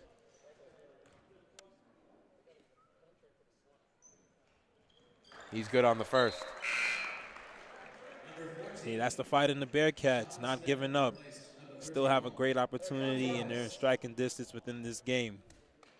5.5 minutes left in this game. It could go any way. And that trap that they're running right now, they definitely have to keep that up. And he knocks down the second, cuts it to 6. Now it was just an 11-point game. 5-0 run for Baruch. Right back in it. See what they can do here at the defensive end. You got the crowd into it. You got the players on the bench chanting defense. Sapp has it now for the Pioneers. He drives, swings it out to Badmiss. Badmiss inside to backdoor to Espinal. It's all right. You're going to have plays like that where they pass the ball around and get past the trap, but it's all about you getting back on the offensive end, just scoring some points. Nice bounce pass there by Ekabar. Throws it down hard again. All you got to do is answer, get back on defense, get another stop. I think it's more important right now on the defensive end to get these stops because they've been able to find their way into the paint the last few possessions have the Bearcats. Ooh, Sapp, nice play there as Boateng hits the deck. Sean Smith, corner 3. Off glass, no good. Rebounded by Martinez for the Pioneers. And the foul is going to be underneath. It's going to be on number 25, Benjamin Boateng. His third. And it's good because it's not a shooting foul. They'll be taking the ball out. Last foul before the bonus, so they have no more fouls to give, does Baruch. Espinal has it now for the Pioneers. Nice jazz step move on Ekabar, and he's able to knock it down. Jack Sixsmith into the front court. Baruch trailed by 8. Bounce pass to Andre Harris. Harris spin move, right into the lane. Looked like he got fouled while trying to get the rebound. He hits the deck, but comes away with the Pioneers as Badmiss has it. Now Sapp. Sean Smith, corner 3 again. That one's off, rebounded by Jack Sixsmith. Just got to get back and start pushing. The ball into the front court, set up a play, find an open man, get some buckets. And Boateng will go to the line. He hits the deck hard, and he pops right back up. First of all, you let him catch it, and he goes right by you. The foul's on number 15, Richie Espinal, who's had a nice game here in the second half, leading the Pioneers with 14 points. And most importantly, it's now 10 team fouls. So for the Baruch Bearcats, any other foul after this point, automatic 2 shots. In the double bonus. Benjamin Boateng, maybe not the guy you want at the line right now. Tough shot right there. Needs to hit this one. You got to take some points away from these stops, you know, especially if you get something going at the defensive end. 12. Number 4, Anthony Gibbs, replaced number 1, Jack Sixsmith. And Anthony Gibbs is going to check into the game for Jack Sixsmith. Get open. Definitely see if Anthony Gibbs to get him. The ball's thrown away. Ekabar gets it. Gives it off to William Sixsmith. Thinks about the deep 3. Now it's inside to Andre Harris. He's double teamed inside the Boateng. Rebounds! Rebounds! Rebounds fall for, and Espinal comes away with it. That was a tough shot for Benjamin Boateng right there. You want him to convert right there, being so close to the rim. Especially the way the Baruch's been playing at the defensive end right now. All these missed possessions are huge. Out to Badmus. Badmus drives. And that's interesting because out of all the calls that could have been called in the last minute of play, that's the one they went with where looked like it was a clean tip away of the ball, but it'll send Dapo Badmus to the line. And now William Paterson are in the bonus. And that was a costly foul. But he misses on the first, so no damage done, and Anthony Gibbs has it now for Baruch. Andre Harris working in the paint. Richie, wake up! No. That definitely looked like they got tipped. I mean, it was either a tip or a foul. I don't know how that. There's no way he just shot it straight line drive out of bounds. Yeah.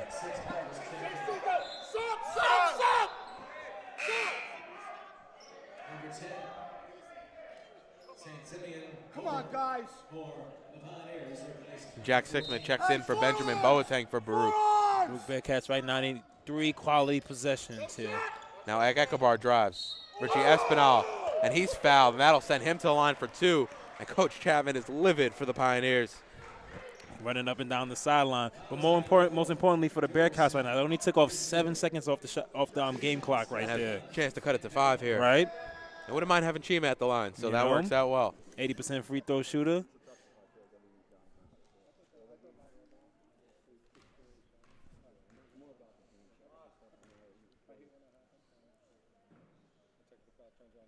And he's able to knock down the first. 59-53. 3 minutes and 2 seconds left here in the game. This game, and as the game looked like it could have got away from the Bearcats, they now find themselves with an opportunity to close this deficit to 5 points. And Sean Smith comes in for Babrun for the Pioneers. Chima is able to not able to knock down the second. Martinez comes down with the rebound. He's picked up right away by Jack Sixsmith, and you can see this ferocious defense again by the Bearcats. And the ball's loose. It's knocked away. And that's going to be a jump ball before he got the timeout off because the ball was loose. I think he wanted to get the timeout before the ball even had it, and it'll stay with William Paterson.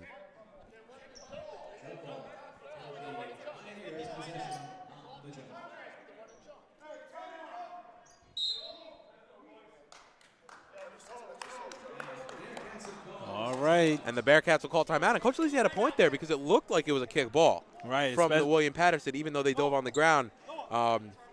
Didn't get the timeout off, but it will be a jump ball. The ball will stay with the Pioneers. So with 2:46 left, Baruch, originally down 55-44, able to slowly come back in to this game. And now it's 59-53, William Paterson lead. You're watching Baruch Basketball YouTube channel. Baruch Athletic fan. And Jamal, we got ourselves the making of a nice finish today, and those are always the best because, you know, we get to enjoy it as well. Yes, we do. You know, sitting courtside, you know, granted a great opportunity every time we get to call these games. But who would have thought the Bearcats find themselves down 6 points, and with a lot of time right here, to even turn this into a 3-possession, a 2-possession game, you know, come back and tie this game up, you know. So for the Bearcats, they have to love the position that they're in, and that the pressure they're putting on the Pioneer players right now is actually working. You know, we've seen them diving for the ball down there in that last couple of minutes. I mean, that last play there.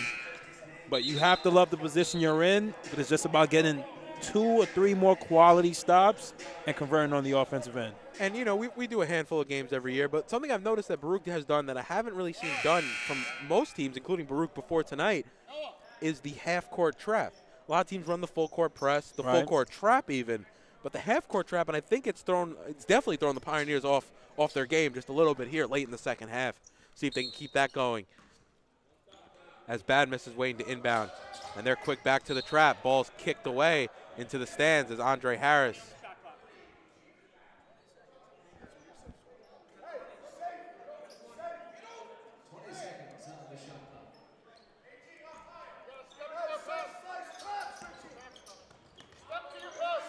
And now once again the trap. Sapp almost loses it. Now it's Martinez over to Sapp. Back to Martinez. He takes steps. And once again, throwing them off their game a little bit, and Baruch has an opportunity to cut the lead again. The half-court trap, like you alluded to a minute ago, is working for them right now. And they're keeping up that pressure. And I like Benjamin Boateng, who was on the court for that last possession.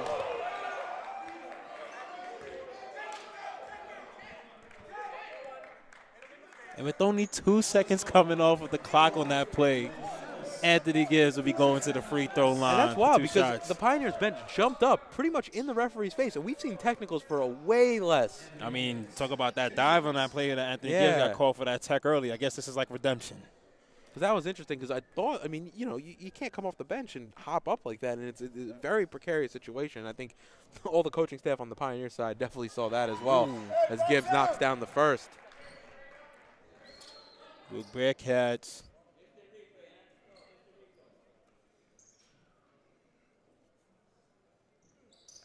And he's good on the second. Clutch free throws there by Anthony Gibbs, something Baruch struggled with in some of their previous matchups before the long layoff.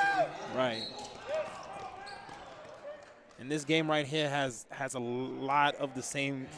This game is going the same way that it went the last game the Baruch Bearcats played against Moravian. You know, fighting their way back little by little. You know, but it's unfortunate that foul call right there. It's a 1-and-1, so they have an opportunity. The Pioneers miss here to get the rebound. And Dapo Badmiss knocks down the first, extend the lead back to 5.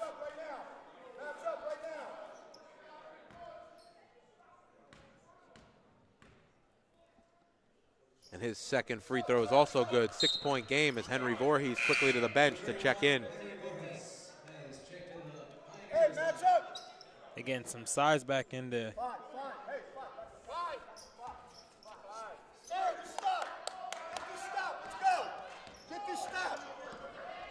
Anthony Gibbs quickly into the front court for Baruch. Gives it out to Ekabar. No shots. William Sixsmith. No shots. No shots. Back up to Ekabar. Anthony Gibbs. Bounce pass into Ekabar. Finish with a nice layup.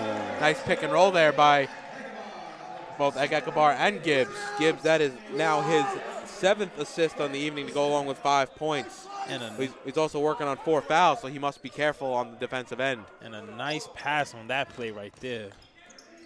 Now Voorhees trying to get inside. Can't finish. He's fouled. Andre Harris. And it'll be Henry Voorhees to go to the line. Oh, I've seen, you've noticed, Jack Sixsmith, Benjamin Boateng kind of going back and forth, especially when Baruch's been on the defensive end. Right. I like Boateng because they're playing him at the top of the key on that half-court trap, making the horizontal pass across court very difficult with his length. Talking about Benjamin Boateng coming in at 6'6", probably 6'7".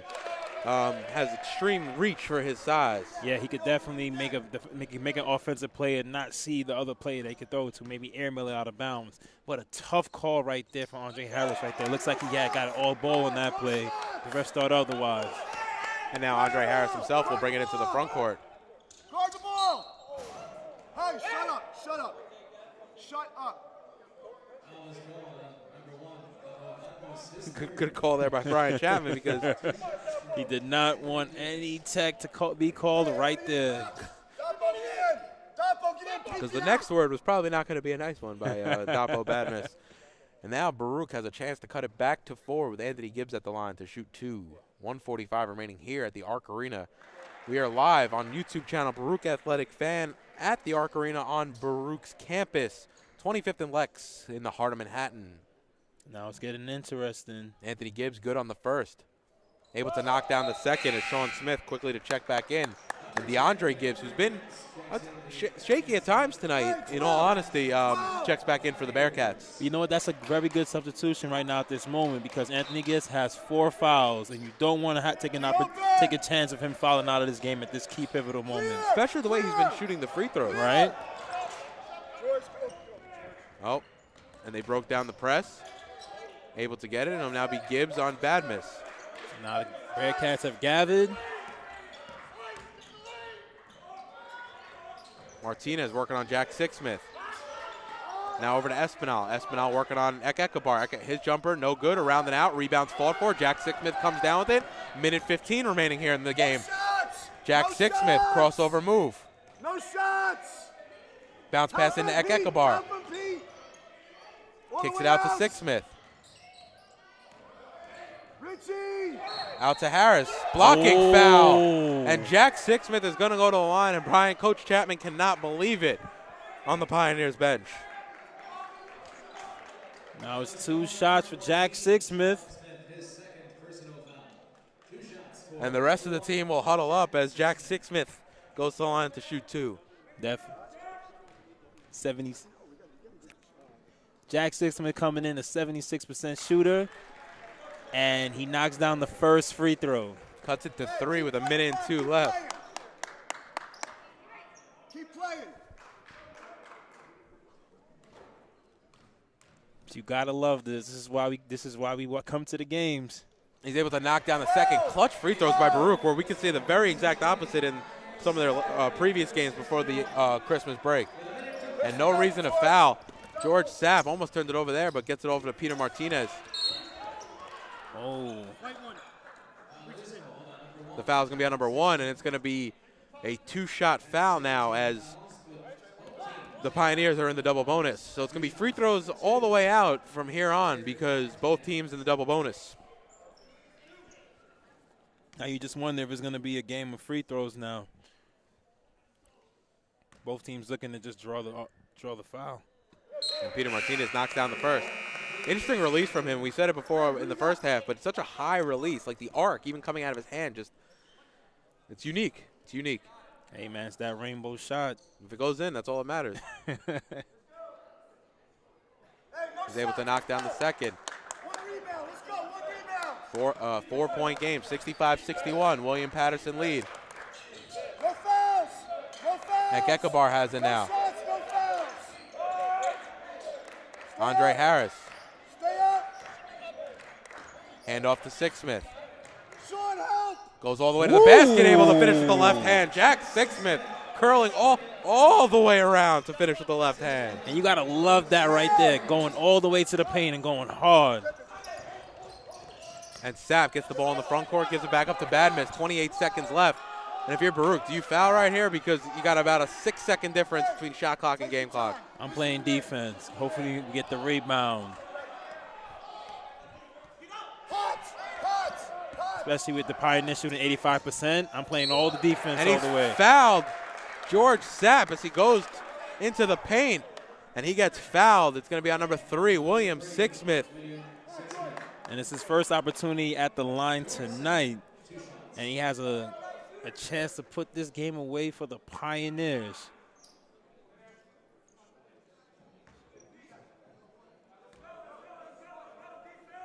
If the Pioneers can take a win out of the Arc Arena tonight, I think that would be a huge win for their program tonight.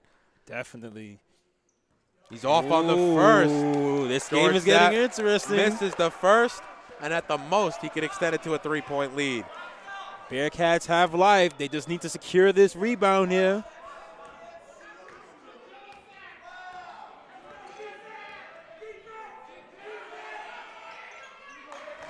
And he knocks down the second. And it looks like Baruch are going to play this one out. It's Anthony Gibbs. Quickly into the front court.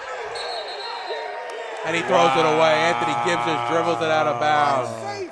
Safe! Hey, Topo, you got a timeout if you need it.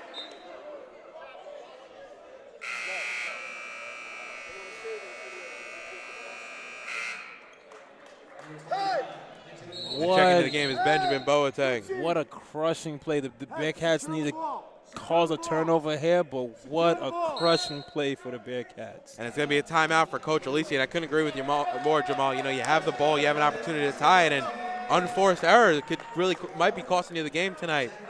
So, with 8 seconds left in a 3-point game, which might be slipping away from the Bearcats here, you're watching Baruch basketball on YouTube channel, Baruch Athletic Fan. The only thing they can hope for right now is a steal, because with the Pioneers shooting 81% from free throw tonight, if you put another one of those players on the line, it could potentially put this game away for the night.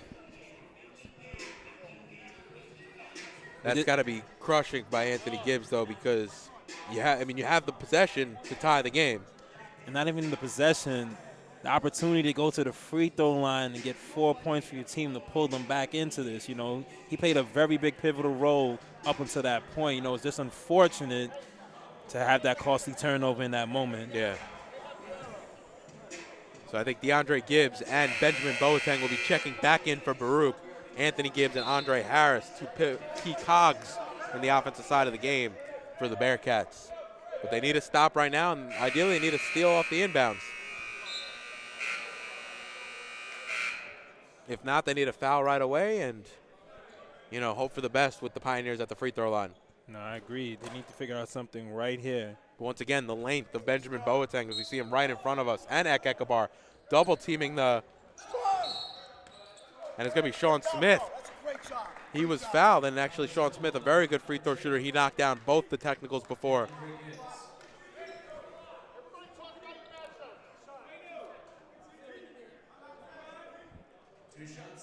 And with 6.6 seconds left, Sean Smith to go to the line for the Pioneers. He knocks down the first. And that's a tough one right there. Yeah, Anthony Gibbs back in for DeAndre Gibbs. He's now back up to 4. Hey, no threes, don't leave your feet. You know, you always say it's those crucial moments in the game that could cost you.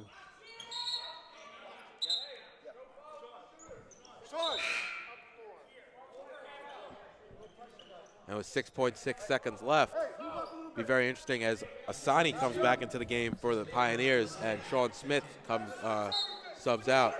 Switch everything, shoulder to shoulder. Don't leave your feet. And that took 3 seconds off the clock. I mean, at that point, you have to inbound the ball, I think, way farther down the court. 2.7 seconds left. Pioneers 67, Bearcats 63. You're watching Baruch basketball on YouTube channel, Baruch Athletic Fan. This has been a tough game for the Bearcats. I mean, at this rate, you might as well just get a 2. Right. Try to get the quickest basket you can. With only 2.7 left, is there really anything? It seems like this game's a little bit out of reach. I mean, it's unfortunate to say that, but I think it's just tough to get 4. You know, without Reggie Miller on the court, it's tough to get 4 in the last 3 seconds. Or the only thing you can hope for is to put up a 3-pointer and get a foul. I mean, you have to assume. Well, you have to assume it's going to be Six Smith off the inbounds. Right. One of them. I would be very surprised. As Matthew Bantis also just checking into the game, his first seconds of the night. So I haven't even seen him play this year. Not totally sure, but 6'1" guard from Brooklyn Poly Prep High School. You'd assume he has a little bit of an outside shot as well if he's getting minutes in this moment. Right. I think the only play for the Bearcats is the 3-pointer. You know, make or miss. Hopefully you get fouled and you make it, but the dribbles that it will take just to get to the lane, game will be over at that point. I mean, you are just stupid if you leave your feet right now as one of the Pioneer defenders. Because even if you get the shot off, when it hits the rim, the game's over. There's very little chance of them being even able to foul again to extend the game after this. But there's always something called, the game ain't over till the clock hits 0. So we'll see what they can do as Jack Sixsmith to inbound. Leave him alone. Leave him alone. Leave him alone. And Ekabar's 3 is no good, and that will do it anyway. So your final score here at the Arc Arena, William Paterson 67, Baruch 63. And a tough loss if you're the Baruch Bearcats tonight. And you have to, not only that, you have to get right back into it when you're facing University of Rutgers Camden tomorrow here at the Arc Arena at 4 p.m. That's going to be a tough game, and following a tough loss tonight, let's see how the Bearcats can regroup tomorrow and come back potentially and have a good game tomorrow. Well, the good thing is, it's a tough loss because you would say this loss, I think, is more about the mistakes that Baruch made rather than maybe some of the execution that William Paterson made. However, if you're frustrated as a Baruch player right now, you get to do it all again tomorrow, which is sometimes good because you kind of just want to wipe the slate clean and really try to refocus on that next game. Specifically, guys that maybe didn't have the best shooting night. And Andre Harris, only 2 of 11. Anthony Gibbs, 1 of 7. Even William Sixsmith, 4 of 11, only 3 of 9 from downtown, 33% below his season average. So at least you get it tomorrow because you don't have to dwell on this too long. Sure, you talk about it. You're probably annoyed when you go home tonight, but we wake up tomorrow and guess what? We have to play another basketball game, and it's even more crucial now because of the loss tonight. But I don't want to take anything away from William Paterson. A big win tonight coming into Baruch and dealing with some of these Bearcats and able to take a W here on this floor tonight. Yeah, definitely for the Pioneers is a big win because the Bearcats kept fighting back every step of the game, and the Pioneers had to find an answer at every point. They was able to pull out the win. But for the Bearcats, it was a tough day for a lot of people. William Sixsmith, Andre Harris had tough shooting nights. But it's also going to be interesting to see the next game for Rutgers, because Bryler Page, we don't know what's going to be his status for tomorrow. That's the downside of having a back-to-back. Anyone injured is probably out for tomorrow as well. Let me ask you a question, Jamal. You had the last game before this December 9th, 20 days exactly between games. How much of an effect did that have maybe on an Andre Harris or a William Sixsmith, maybe even an Anthony Gibbs, who definitely did not have their best shooting shoes on tonight? I mean, coming off a little break, just coming back into the game of, the flow of a game, you could always have a slump. But seeing the way they came out early on in the game, you expect them to kind of follow that trend, But it was very up and down the game, and this was a game that they had to claw back at.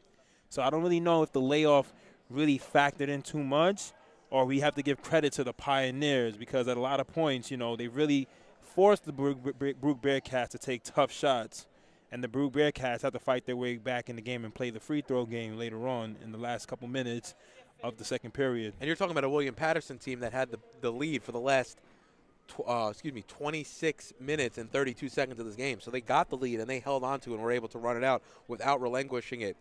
Tomorrow, right back here, University of Rutgers at Camden. What is Baruch? I mean, it's a big game for Baruch, but they definitely have to come out a little bit stronger than they did today. Yeah, I think they came out. Excuse me. I think they came out strong, but then they definitely teed it off. My apologies, Jamal. No, it's fine. I think for the Bearcats, most importantly, it's not only coming out strong, but finding a consistency with a lineup out there that's going to be able to put forth a lot of production because we seen early on in the second period, Kekabar came out very aggressive. He was scoring a lot of points for the Bearcats, but then you had to stand around and see who was going to bring production afterwards. So it's going to be, what you're going to get from Kekabar every night, but then afterwards, what do the other players bring? And that's the part where, you need to find more consistency. Agreed. Only 2 players in double figures. Kekabar led the way, 21 and 11 boards. William Sixsmith had 13, but after that, 8, 7, only 7 players scoring tonight for the Bearcats. Definitely have to get that number up, including guys like Alan Villar and hopefully Bryler Page if he's able to play tomorrow. But that's about going to do it for us. This game has been in conjunction with the Baruch Athletic Department. You've been watching Baruch basketball. The final score again, William Paterson 67, Baruch 63. For Jamal Chapman, I'm Dave Just. Have a good night, everybody.